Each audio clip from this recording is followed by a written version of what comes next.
మొదటగా నేను తమరి కోరుతా ఉన్నా, తమరి ద్వారా సభలు కోరుతా ఉన్నా, ఇప్పుడు వారు మాట్లాడిన మాట ప్రతి మాట విషయంలో ఎట్టి పరిస్థితుల్లో కూడా సిట్టింగ్ జడ్జితో విచారణ చేయిస్తారా, కమిషన్ వేసి విచారణ చేయిస్తారా, వెంటనే విచారణకు ఆదేశించాలని చెప్పి నేను సభను కోరుతా ఉన్నా అధ్యక్ష.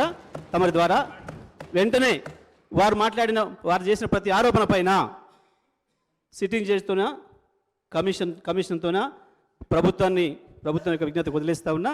ప్రతి దానిపైన కూడా వెంటనే విచారణ ప్రారంభించాలి. అయితే దాంట్లో దోషులు ఎవరో దొరికితే వాళ్ళని శిక్ష వేయాలి, లేదా ఆధారాలు లేకుండా అసంబద్ధమైన ఆరోపణలు చేసిన వారికి శిక్ష పడాలి.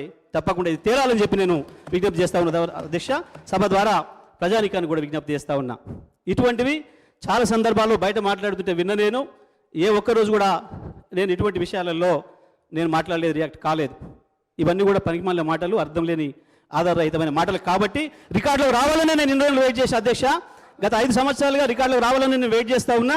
ఇవాళ రికార్డులోకి వచ్చిండ్రు, తప్పకుండా దీనిపైన చర్య తీసుకోవాలని చెప్పి నేను తమరి ద్వారా ప్రభుత్వాన్ని కూడా కోరుతా ఉన్నా అధ్యక్ష.